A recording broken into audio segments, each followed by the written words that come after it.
Have you ever had that feeling where, on paper, you're doing everything right? You're succeeding, you're performing, you're checking all the boxes, but inside something just feels off.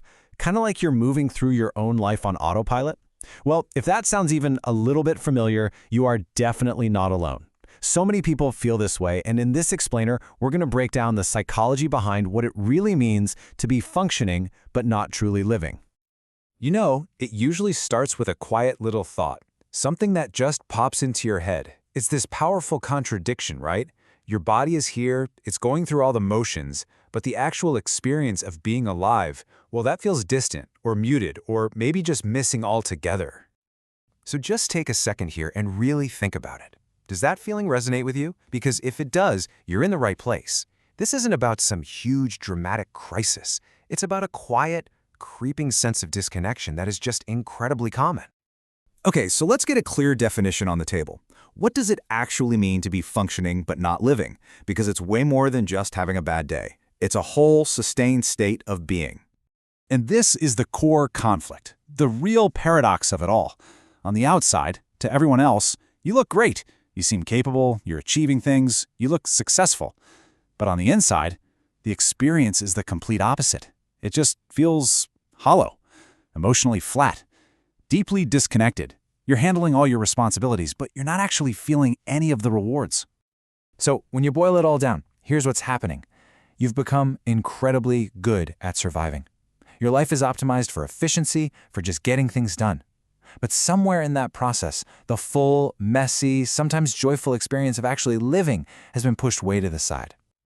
So why does this even happen? What's going on in our minds that makes life feel so muted? Let's unpack the psychology behind this feeling of numbness. The main thing to get here is that this state isn't about being overwhelmed by sadness or anxiety. In fact, a lot of the time, it's the total opposite. It's an absence of strong feeling. Psychologically, it's kind of like a cocktail of these three things: emotional numbing, chronic disengagement, and a key term we're about to look at called anhedonia. Anhedonia. Okay, this is a really big one. It's not that you suddenly hate the things you used to love, it's just that they don't give you that little spark of joy anymore. You know, that favorite song, a hobby you used to get lost in, even time with friends, it all feels a bit flat. The pleasure has just been dialed way, way down. So, where does all this numbness even come from? Well, the first and probably most common cause is something a lot of us know all too well: that slow, grinding pressure of long-term stress or full-blown burnout.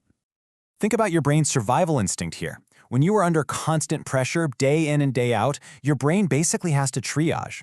It says, hey, we can't sustain this level of emotional output. It is way too draining. So as a protective measure, it just dials everything down to conserve energy. Feeling less becomes a way to cope. All right, the second cause. This one can really hit close to home for a lot of people. It's what happens when your life has been built not around what feels true and meaningful to you, but around what's expected of you. I mean, think about it. When your choices are all being dictated by what's acceptable to your family, or what society says is successful, or just what's expected of you in your career, your life becomes incredibly functional. You're hitting all the external benchmarks, for sure, but it's not fulfilling, because none of it is really connected to your own internal sense of meaning. Next up, we've got a cause that often has its roots deep in our past, and that's a long-term habit of just suppressing our emotions. Maybe when you were growing up, you learned that your feelings were inconvenient for other people, or maybe it even felt unsafe to express them. So you got really good at bottling them up. You learned to think your way through situations instead of feeling them. And over time, that conscious suppression turns into an unconscious state of numbness. The control you worked so hard to maintain ends up replacing your sense of aliveness. And finally, there's a cause that is so often missed, not just by the people around them, but by the person experiencing it too, and that's quiet depression. Now, this is not the stereotypical can't get out of bed kind of depression. It's much, much more subtle. It's that constant feeling of being just tired. It's that sense that, nothing's really wrong, I just don't really care about much anymore. It's defined by this persistent absence of interest, not an overwhelming presence of sadness. Life just loses its color and feels gray. And because you're still functioning, still going to work, nobody notices. A lot of the time, you don't even notice it yourself. Now you might be thinking, well, if I'm not sad and I'm still getting things done, what's the big deal? But this state of numbness has a real hidden cost. So let's talk about why this matters so much. See, living on autopilot isn't a neutral state. It's not just coasting. It's an active process of erosion. It slowly chips away at the very things that make us feel vibrant and human.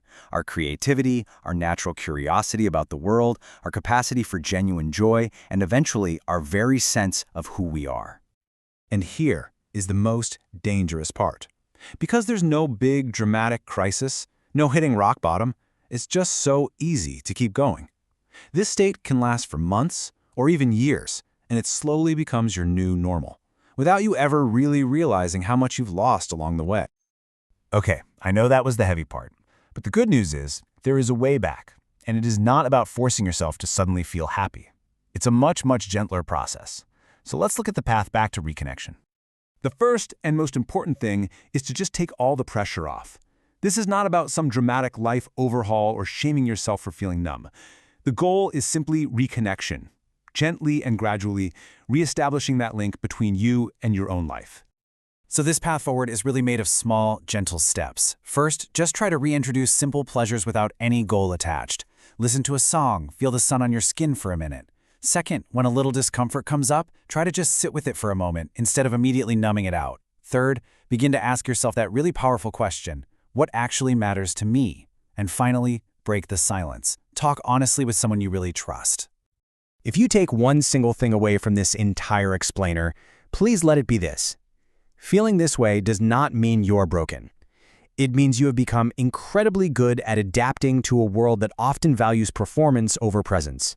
You are not broken. You are over-adapted.